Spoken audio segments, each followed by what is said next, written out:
bring only this handful of soldiers against Xerxes? I see I was wrong to expect Sparta's commitment to at least match our own. Doesn't it? You, there. What is your profession? I'm a potter, sir. And you, Arcadian. What is your profession? Sculptor, sir. You? Blacksmith.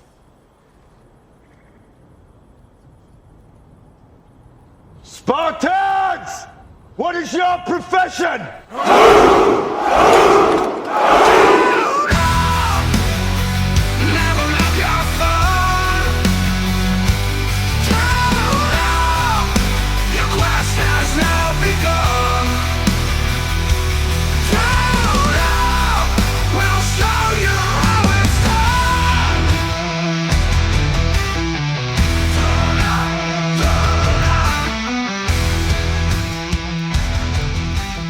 Wow, what an amazing intro.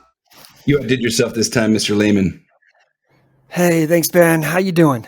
I'm good, man. I'm ready for this one. Have been looking forward to this one. We're going to keep doing our world building series, and this time we're talking about two topics, civilizations and history. And we're going to treat this as one subject because essentially history is what happens when you extend civilizations over time. So it's really hard to treat one of those without treating both of those. So today, that's what we're going to talk about next in our world building series. And interestingly, this might not be the most intuitive choice for where we would go after talking about divinities in our past episodes, after talking about the powers, and then talking about maps. But Mark, you've got some thoughts about why we're moving here instead of to some other spaces. So why don't you help us out there? Yeah, you might be thinking that we might start with races or species in this world building series, but we were kind of thinking about it. We were talking about it, and I was reading something by the historians Will and Ariel Durant in that book, Lessons of History. They write, "It's not the race that makes the civilization; it is the civilization that makes the people. Circumstances, geographical, economic, and political create a culture, and the culture creates a human type." That's really interesting. We're an upscale podcast here, man. We're reading real books.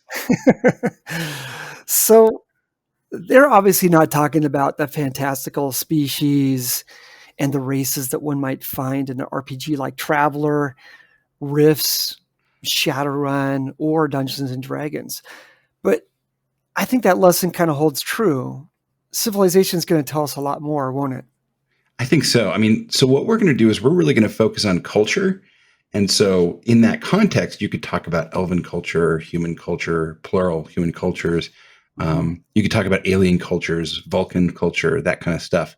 And it's in that context that we're going to see all kinds of different people show up and enter the stage. And that's really the William Shakespeare line here, right? For another good quote, right? He once said, "All the world's a stage, and all the men and women merely players. They have their exits and their entrances, and one man in his time plays many parts." And so history and civilization at those broad strokes are the background, and your characters are the foreground. This is the context in which your characters, your players are going to then impact the world. It's going to be the context in which they have all their character relationships. It's going to set up all of the villains and rivals and mentors and all the different kinds of NPCs that they're going to work with.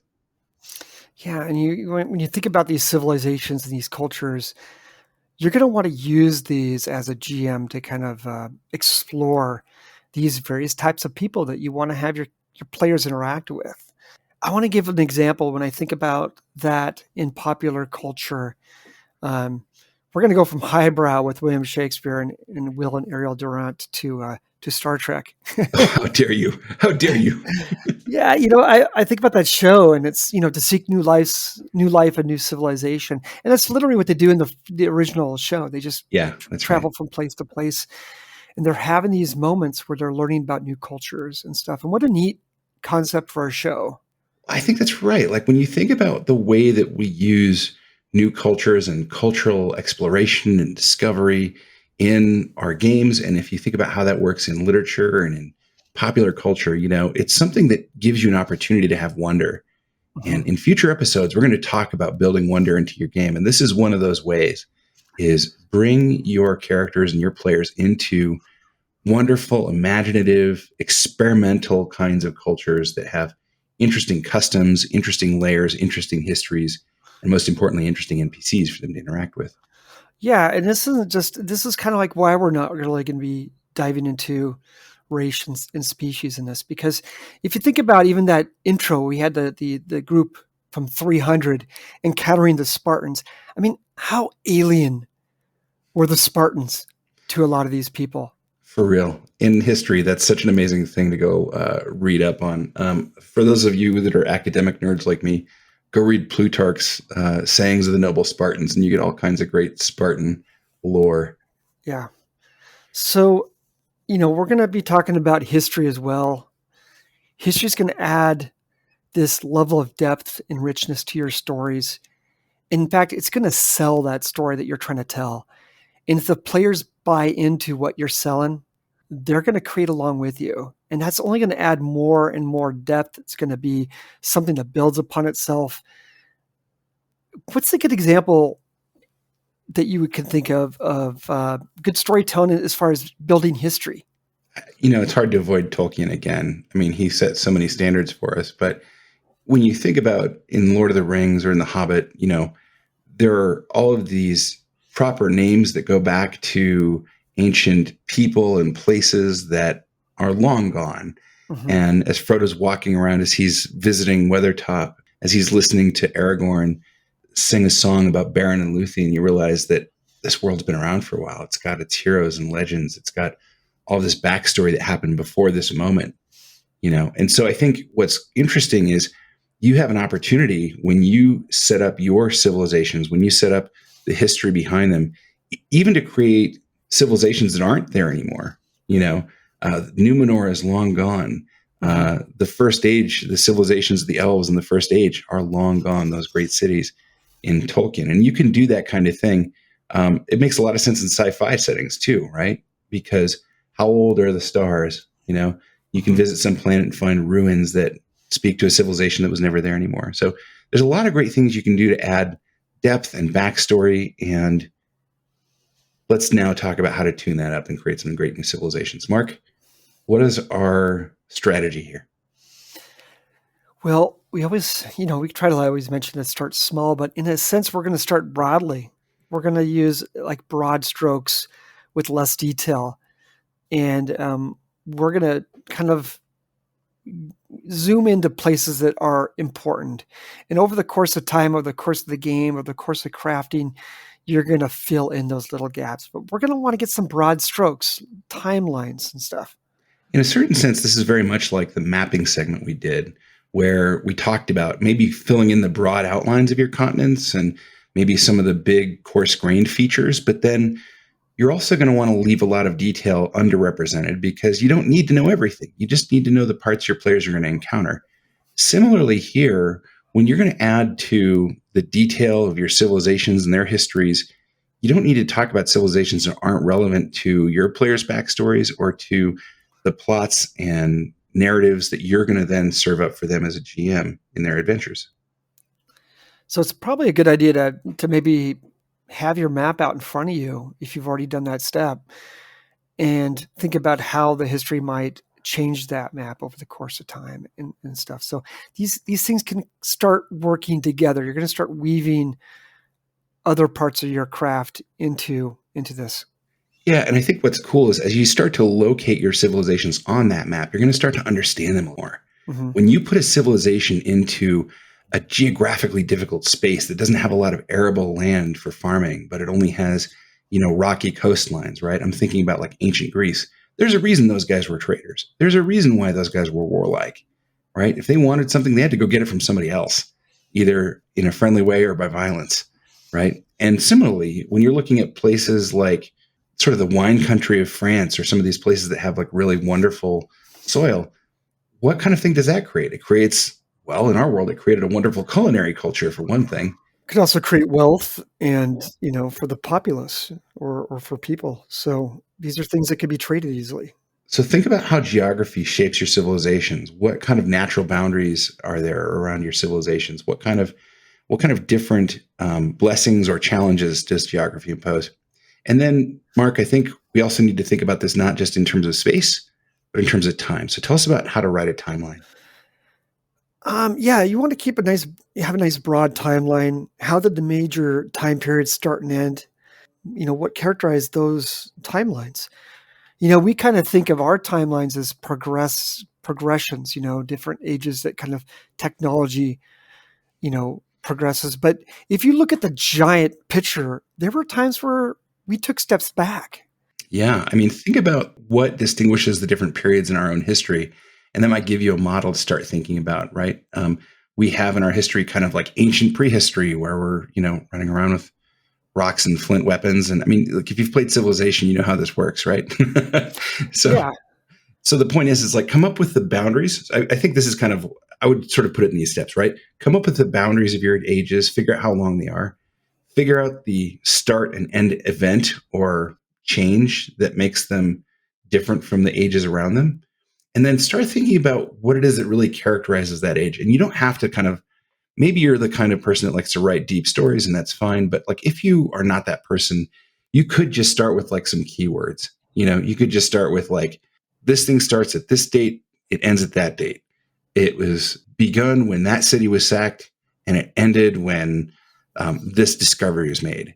And in the middle of it, we're going to be characterized by, and then pick out some keywords. And that could be enough to get you started. There's some neat books out there, by the way, that will help you think through some of this stuff. I was really a big fan of the 13th Age source book called The Book of Ages, which is really about this, and it gave me a lot of great starter thinking on this. There's also games that you can play that help you do this kind of stuff. There's a game out there called Realm, I believe, which was letting you play out big political moves in large kingdoms. And then there's another one called Microcosm, which is literally about creating shared history as a game itself. So I would say check those resources out.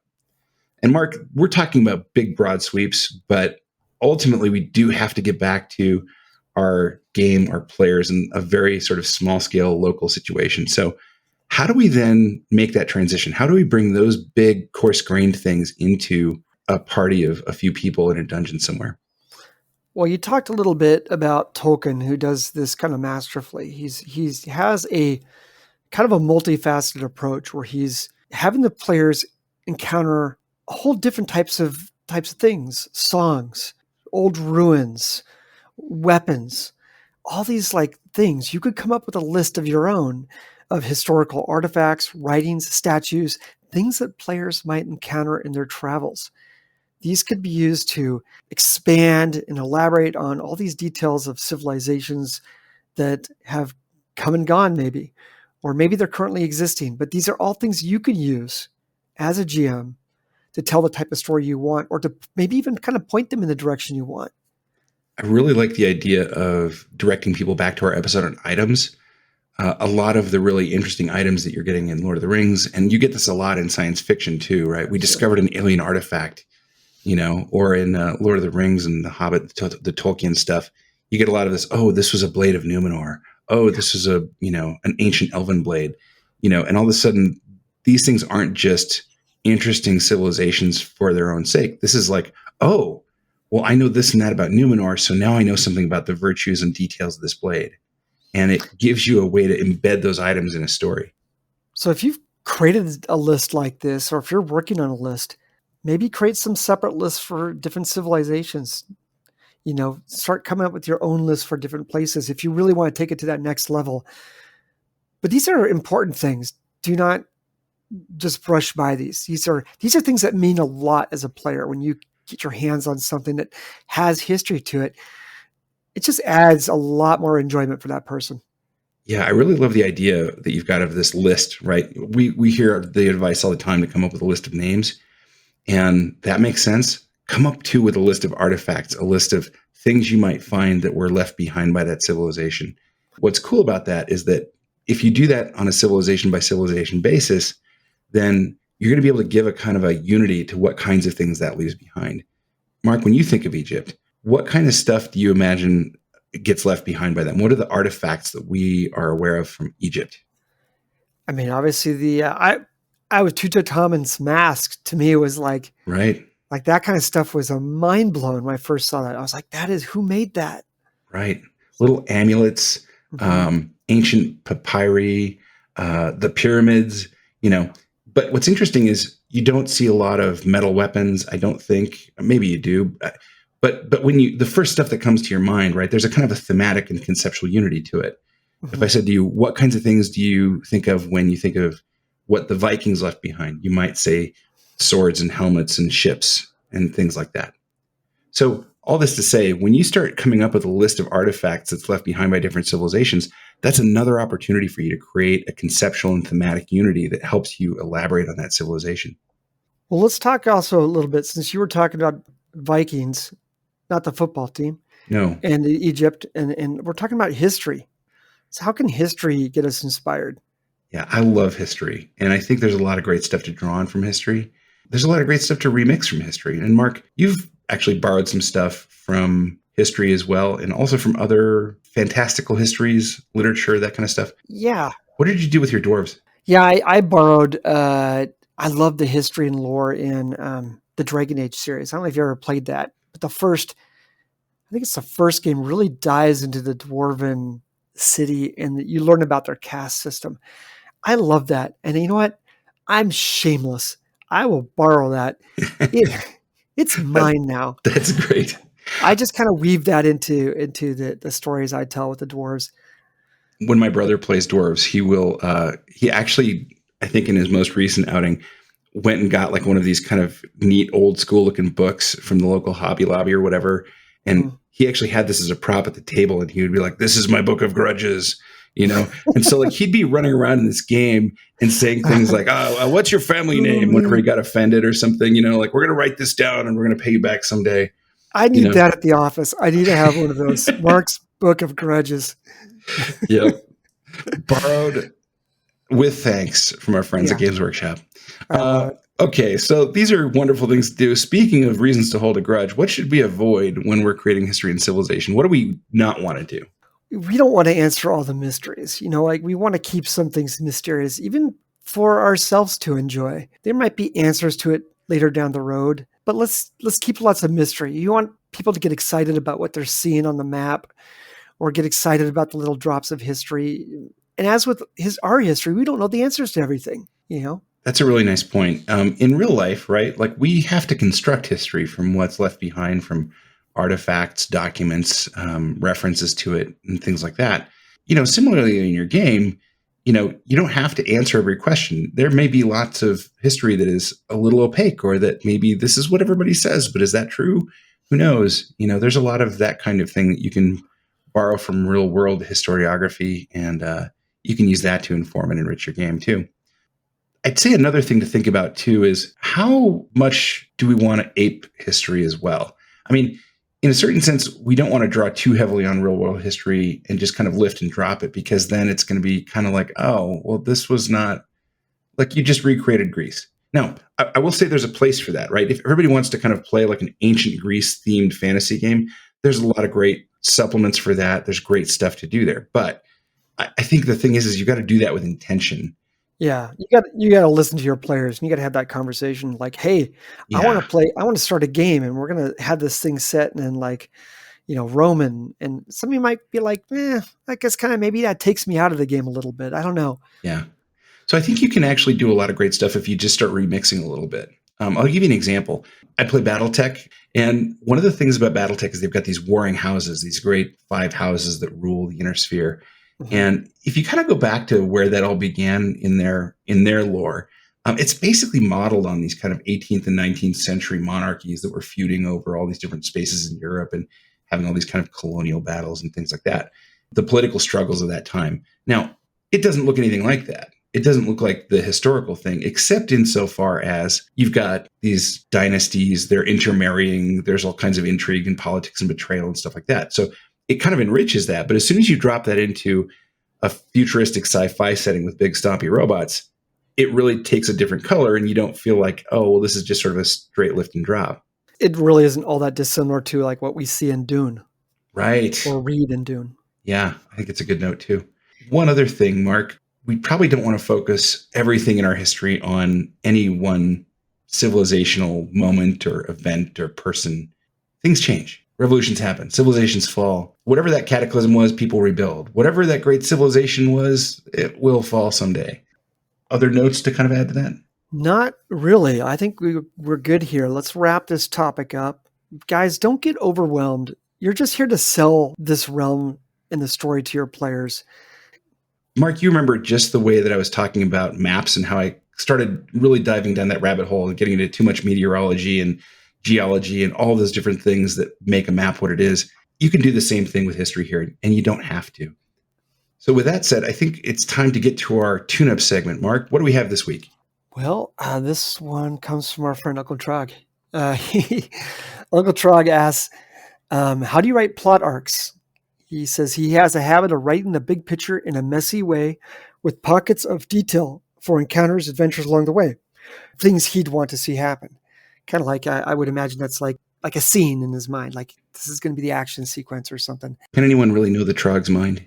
Can anybody really? But his issue is connecting all those little pockets, those little bits together into a complete story arc. My brain actually is a little bit more like Uncle Trog's in this. Yeah. So I kind of want to hear what you would do.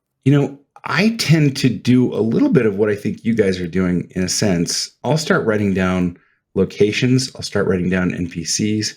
I'll start writing down maybe items. I'll start writing down key points of characters' backstory. This is where you lost me, Ben, because I don't write these things down. Well, you said we were radically different, and I think that's already we're diverging here. But what's useful for me, and this is because I kind of do this kind of design work at work, is having that stuff on Post-its. I'll put it on a big whiteboard. You remember when you and I were mapping out our big campaign? I took some pictures of what I'd been doing on the whiteboard and sent those over to you. But it's that kind of thing. Once you make these things tangible and then movable, you can start structuring in ways that are then helpful and make sense to you, and you can see opportunities. And I think there's a lot of really great design tools that are out there for people that are interested in that. But here's the bottom line. Everybody has their way of doing it. And I think whatever way works for you is what you should be doing. Trog, I'm going to just say this. I would listen to yourself a little bit on this too. I operate a lot in the way you're discussing. I have these ideas in my head, and I'm finding ways to map them. We were talking about how you can set your mind to work on some of these tasks. Think about it, be thoughtful about it, let that brain work over the course of the weeks, and you'll have eureka moments. You're going to have moments where you're going to start connecting these dots. And maybe not everybody works like this. Maybe this is not everybody's brain, but this is kind of like how my brain works. And I've seen you operate, Uncle Trog, and I think there's a little bit of that in you as well. Trust yourself, trust your instincts, let your brain connect those dots, and they will. But it doesn't help to write stuff down. Wonderful. Well, you guys, that's our tune-up segment for this week. And we are looking forward to joining you again next week for our next topic, which will have to do with, as we said before, putting wonder into your world. And excellent. Not our last topic in world building, but we're looking ahead to Halloween. We've got some great horror themes coming up for you as well. And I just encourage you again, good listeners, to send us your tune-up ideas. Send us the things you'd like to hear more about. You can email us at tabletoptuneup@gmail.com. You can also leave comments on our YouTube channel. Anything you want to do, let us know, and we will pick it up and think about ways to help you tune that up and make it better. All right, you guys. We'll see you all next week. Ben, what do you say? I say, until next time, friends, keep those dice rolling.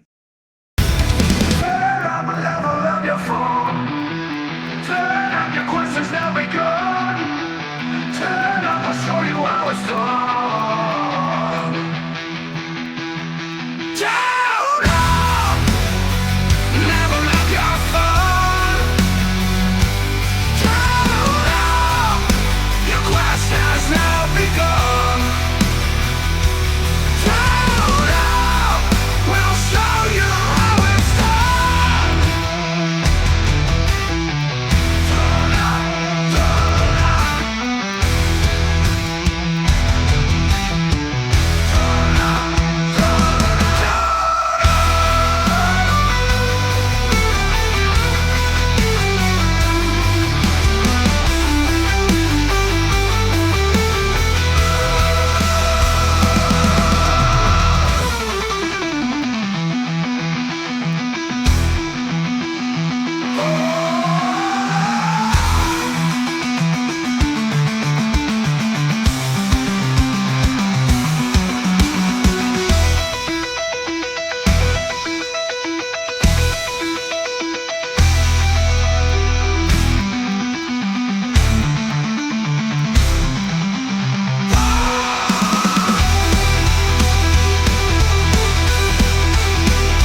Your quest has now begun.